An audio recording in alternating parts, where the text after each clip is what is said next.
Hello there everyone, it's Carol here from the Crafty Emporium. Welcome back to Mindful Mondays. Now, for those of you who are new to either my channel or to this series, I just want to explain to you a little bit about what Mindful Mondays is about. I felt that during COVID I lost my weight a little, and I felt that I needed to be creative to bring back my own personal sense of well-being, calmness and all the rest of it. And I did feel that just creating a junk journal just wasn't enough. I needed to be creative. I also found some sayings that meant things to me, and so I'm creating something for me, but I'm showing them on the videos so that you can follow along as well, just in case you find some of the techniques that I'm using inspirational enough for you to have a go at playing as well. All right, so they're not, although they're in a tutorial style, they're not actual tutorials, if that makes sense. I hope it makes sense. Now, this week's Mindful Monday, I am not going to work on my page. I want to create some elements to go on my page, which I'll go through next week, and you'll see why I'm going to be doing it next week. I came across several videos on this technique, and it's called paper casting. And there are several different ways in which you can do this. I'm just going to show you one of them, and I'm going to cover some other techniques in future videos, okay? So I know that during COVID, we all went a little bit crazy on buying the old toilet rolls. So you need one of those. You could also use kitchen roll, but that would depend on the thickness of the kitchen roll.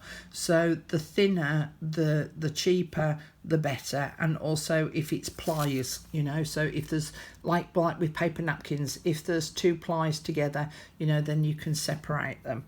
So that's toilet roll, the whites of the paper napkins, and kitchen roll that you can utilize. But basically just have a bit of a play and an experiment. You also need some water, a brush. A stencil brush is used in most of the videos that I've watched, but I don't happen to have one, so I've just got these really cheap paint brushes from Hobbycraft, my local Hobbycraft store, and one's round and this one was flat. So I'm using those because they're quite hard bristles. They were in the children's department, so they're really cheapy ones to use. So basically all you do is you get your toilet paper, and it doesn't matter if it's already embossed, and you sit it on top of a stamp. Now it could be any kind of stamp. I'm using this old rubber one that's on a wooden block. And because I'm in my Mindful Mondays journal that I'm making, I am using sort of Zentangles as well a little bit. So these worked out really well. And then I'm just going to spray it with some water. And for the first layer, you need to be quite gentle. And I'm just tapping with my brush, and I'm sorry if it's making the foam wobble, but you just tap it with your brush to indent the paper into the stamp shape, okay? Now I'm being particularly careful around the edges because it's really delicate, and it's quite a depth from the top of the stamp down to the wooden block, and if I tap it too hard it will just break through the tissue paper. So put another layer on top, and in fact I've been alternating them as well, just in case one's, you know, if they've all been made, the paper pulp has all been made in the same way, then at least I'm alternating the direction of the paper. So again, spray it with some water and dab it with your brush. Again, apologies for the wobbliness. That will finish soon. Okay, because it's quite quick to do. Heck, someone's in trouble.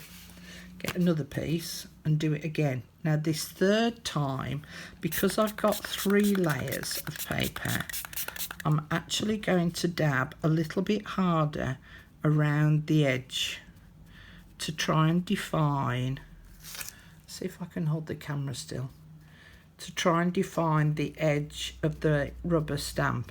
And because there's 3 layers on there now, it means that it's not going to tear quite so easily. Okay, I can see that I need a little bit more water on.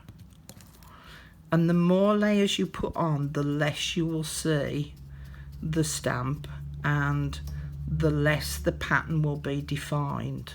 Okay, now I'm aiming for between 5 and 8 layers, and it's really a case of you just experimenting as to how many you're going to use and the effect that you want to create. Okay, so as I said, I'm just making some elements to be able to go on my page. Now I'm going to stop dabbing at this point just to stop the camera from wobbling, but I would probably put another couple of layers on there, and then you need to leave it to dry, which is why I'm not actually going to be working on my page. So I'm going to show you some that I made yesterday, and this is them dry, because you carefully, once they're dry, peel them off, and can you see it's left the impression on the paper. All right, so this was the bit that was in contact with the stamp, that's the back of it, so you can see it's not as defined. So that was just purely plain white tissue paper. Now it has picked up off my brush some inking, because what I then went and did was I did some by spraying inks on as well as water, and also some coffee in water. So I actually ended up spraying over the top once it was dry with some metallic distress spray stain, and this one is antiqued bronze. So I sprayed a little bit over the top, but if I tap it, you can hear it's quite solid. All right, now you do have to be careful because they can start to peel off. So the other thing that I would then do is paint over the top of these very, very carefully with some watered down PVA glue or some other very soft liquid glue. All right, you don't want too much on because it'll start to flatten the embossing of the paper, to try and help the layers stick together. Okay, so here's the other one, and I used a variety of different distress inks on this to give it this lovely effect. This was another one, this was a large one that I'd got, so you can see the embossing on there. And now this one I actually placed over, where did I put it? There it is. Actually placed it over the top of a stencil, so I laid that down and then kept layering up my papers on top of that and dabbing with the paintbrush. Now it's very subtle, this, it's not as defined as doing it on the rubber stamps. So yeah, and you can see the back, look.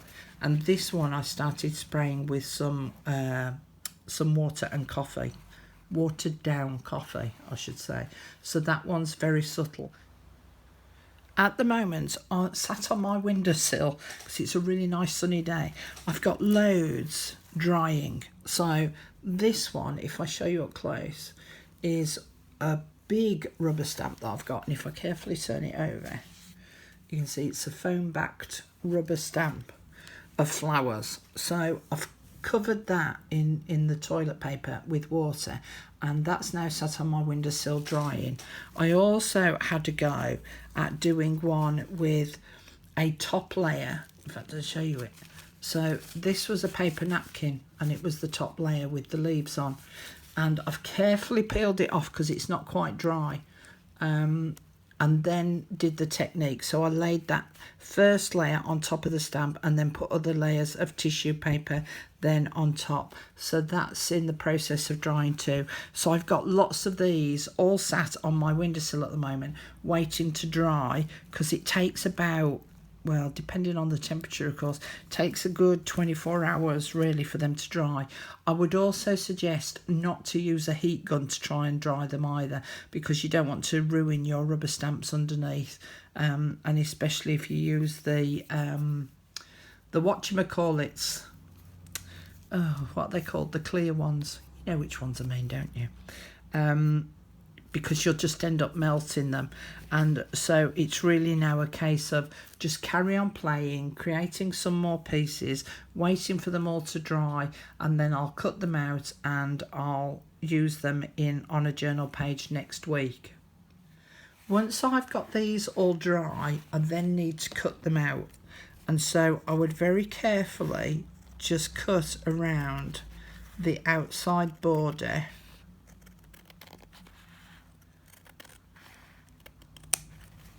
that was created.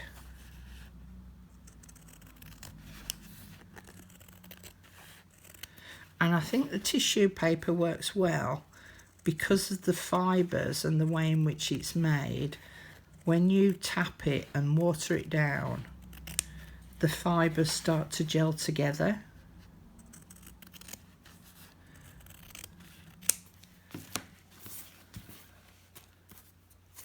So I've then got this lovely panel that I could then use, and I could paint it, spray it. But as I say, I think that what I would do is actually coat it with some slightly watered down PVA glue or another liquid glue. I'm going to have to experiment with that.